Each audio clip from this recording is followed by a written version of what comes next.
ജീവിതത്തിൽ പച്ച, മഞ്ഞ, ചുവപ്പ് എന്നീ നിറങ്ങൾക്ക് കുറച്ചധികം ഇമ്പോർട്ടൻസ് ഉണ്ട് എന്ന് മനസ്സിലാക്കാൻ ഞാൻ കുറച്ചധികം സമയം എടുത്തു. അപ്പൊ പറഞ്ഞു വരുന്നത് ഗ്രീൻ ലീഫി വെജിറ്റബിൾസ് അല്ലെങ്കിൽ പച്ചക്കറികൾ, ഇലക്കറികൾ എന്നീ വിളിക്കുന്നവന്മാരെ കുറിച്ച് തന്നെയാണ് കേട്ടോ. ഈ വർഷത്തെ മെഡിക്കൽ ചെക്കപ്പ് ഒക്കെ അങ്ങോട്ട് കഴിഞ്ഞപ്പോഴേക്കും കൂടുതലൊന്നുമില്ല എന്ന് സമാധാനിച്ചെങ്കിലും കുറവുകൾ നമ്മളെ അങ്ങോട്ട് തളർത്തി കളഞ്ഞു. റിപ്പോർട്ടൊക്കെ വന്നപ്പോഴേക്കുമാണ് വിറ്റമിൻ എ മുതൽ ഇസഡ് വരെ നമ്മളോട്ട് അത്ര ഒരു സ്വരച്ചേർച്ചയിലല്ല എന്ന് മനസ്സിലായത്. കഴിഞ്ഞ കുറച്ച് നാളുകളായിട്ട് ഈ ഫുഡിങ്ങും ഡയറ്റിങ്ങും ഒന്നും തന്നെ ഒരു ഡിസിപ്ലിനും ഇല്ലാത്തൊരു കാര്യമായിരുന്നു കേട്ടോ എനിക്ക്. ഇനിയിപ്പോ കുറച്ച് കടുത്ത തീരുമാനങ്ങൾ എടുക്കേണ്ടി വരും. ഇവന്മാരൊക്കെ തീർത്തും അങ്ങോട്ട് അവഗണിക്കാനുള്ള ഏറ്റവും വലിയ കാര്യം എന്താണെന്നറിയോ? ഇവന്മാരെ പിച്ചിപ്പറിച്ച കറി ഉണ്ടാക്കുക എന്നുള്ളതാണ്. ആ അവഗണനയൊക്കെ അങ്ങോട്ട് മാറ്റിവെച്ച് ഇന്ന് നേരെ സൂപ്പർ മാർക്കറ്റിൽ പോയി കുറച്ച് ചീരയൊക്കെ വാങ്ങിയിട്ട് വന്നു കേട്ടോ. ഇനി ഇവനെ നമുക്ക് വെട്ടിയരിഞ്ഞ് കുറച്ച് തോരൻ വെക്കാം. ആദ്യം ചീരയിലേക്ക് നന്നായി അരിഞ്ഞതിന് ശേഷം കുറച്ച് കടുക് പൊട്ടിച്ച് ഇവന്മാരെ ഒന്ന് വഴറ്റിയെടുക്കണം. ഇനി നമ്മുടെ യൂണിവേഴ്സൽ തോരൻ മസാല ഇതിലേക്ക് ആഡ് ചെയ്താൽ മാത്രം മതി. ഒന്ന് മൂപ്പിച്ചെടുക്കണം കേട്ടോ.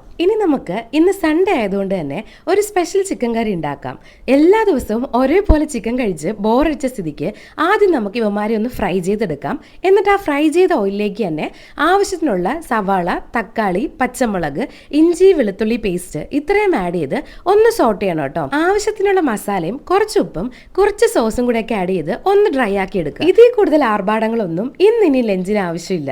ഇനി നമ്മളങ്ങോട്ട് കഴിച്ചാൽ മാത്രം മതി. ഒരു ഭംഗിക്ക് കുറച്ച് തൈരും കുറച്ച് അച്ചാർ